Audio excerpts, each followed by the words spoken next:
Bonjour à tous, dans cette vidéo, je vous présente des gadgets géniaux d'AliExpress que beaucoup ignorent. De plus, à la fin de cette vidéo, il y aura un tirage au sort pour l'un des produits que j'ai présentés dans les vidéos précédentes. Il vous suffit simplement d'aimer cette vidéo et de laisser un commentaire. Bonne séance à tous. Le premier produit est la station de soudage DVS 200 de la société FNIRSI. La puissance de cette station est de 200 ohms. Elle est livrée avec deux fers à souder pour différents types de pointes. Le câble de connexion à cette station possède un connecteur identique à celui d'un ordinateur. Le fer à souder se branche puis se fixe avec un écrou pour éviter qu'il ne soit accidentellement débranché. La station de soudage est également livrée avec 10 types de pointes différentes. Les plus grandes conviennent à un des fers à souder.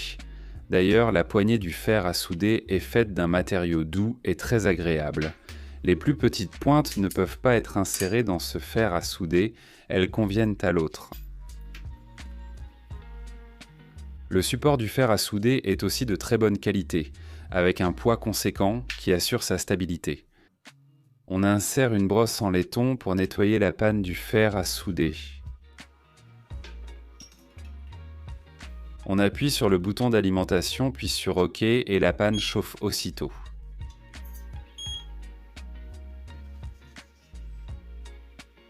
Comme vous le voyez, la panne chauffe en quelques secondes.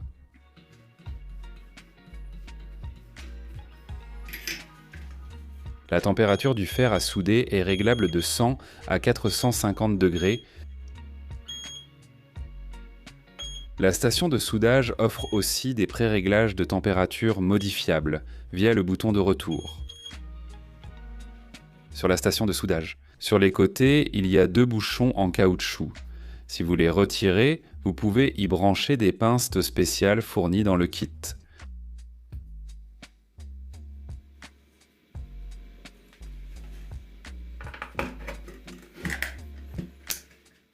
Comme vous pouvez le voir, cela forme ce qu'on appelle une troisième main, qui permet de fixer différentes petites pièces pour la soudure.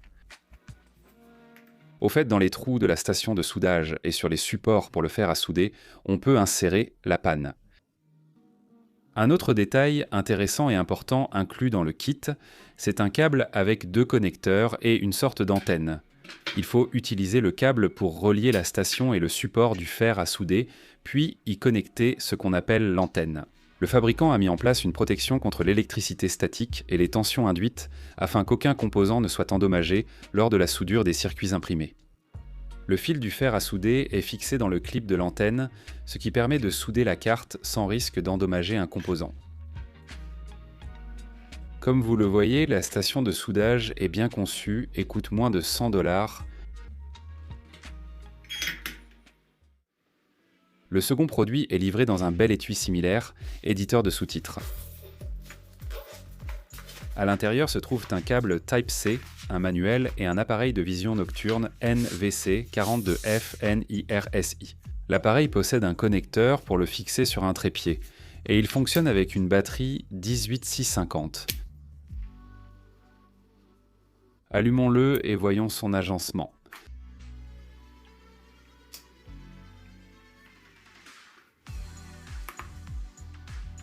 Comme vous pouvez le voir, le menu est en russe, voyons quelle résolution et quel mode de prise de vue il propose.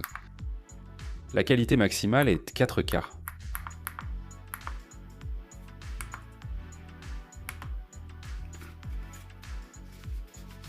Si vous tournez la lentille gauche, c'est la mise au point, c'est-à-dire l'ajustement de la netteté.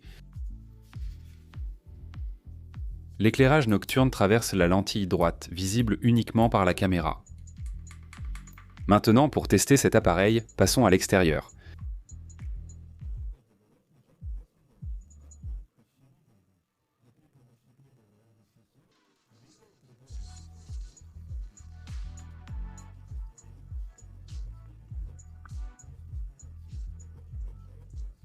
Une simple pression sur une touche permet de prendre des photos. Tout le contenu filmé est consultable directement sur l'appareil ou via un ordinateur avec un câble USB. Je pense qu'un tel appareil sera utile aux chasseurs ou pêcheurs. Il est fourni avec une clé USB de 32 Go et le NVC40 se recharge via un chargeur classique Type-C. Je vous montre maintenant l'enregistrement du même lieu la nuit. La caméra ne capte rien, sauf la lumière à la fenêtre, à la maison. On active le premier niveau d'éclairage et on voit déjà un peu. Le deuxième, comme vous le voyez, est encore mieux.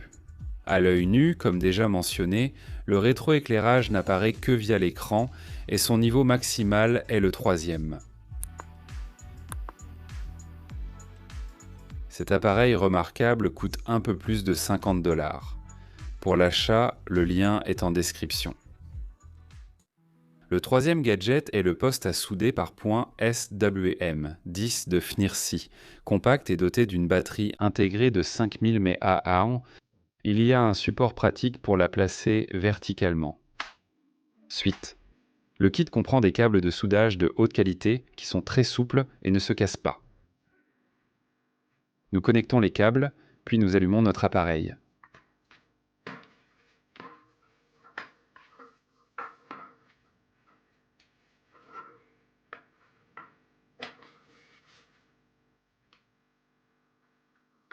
Ici, tout se règle en secondes.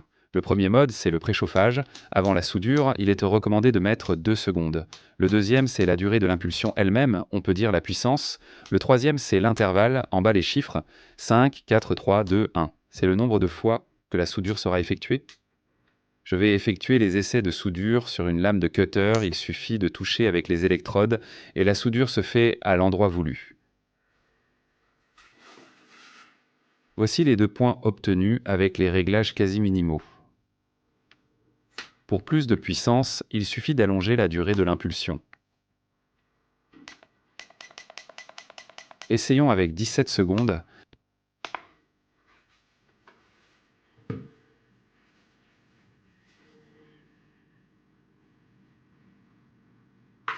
Comme vous pouvez le voir, c'est déjà plus puissant. La puissance est donc réglée en changeant la durée de l'impulsion selon l'épaisseur des métaux à souder.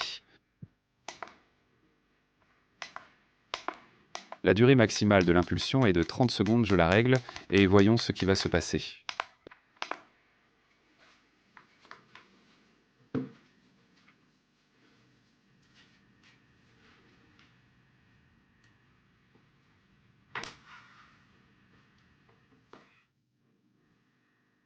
Comme vous le voyez, pour ce métal, la puissance est trop forte et il brûle.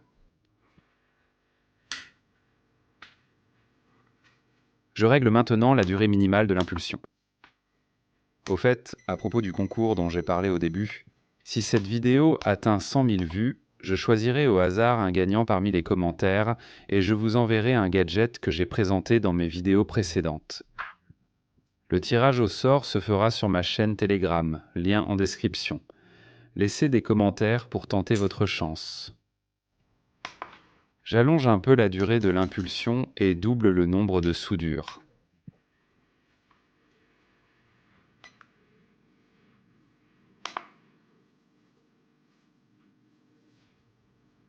Je retire les électrodes seulement après 2 soudures.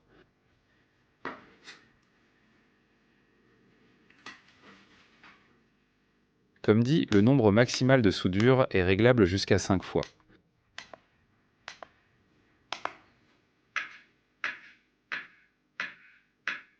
Après la soudure, nettoyez légèrement les électrodes avec du papier de verre car elles noircissent. Des électrodes de rechange faciles à remplacer sont incluses dans le kit. Elles sont filetées et se dévissent facilement à l'aide d'une pince.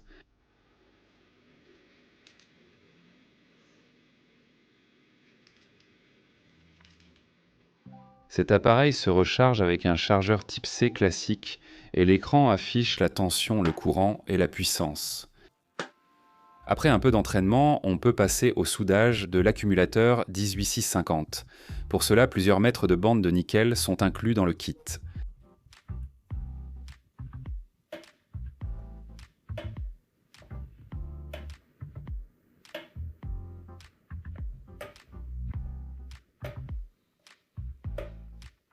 La soudure est fiable, l'appareil coûte moins de 40 $ et le lien est dans la description. Merci à tous d'avoir regardé la vidéo et à bientôt.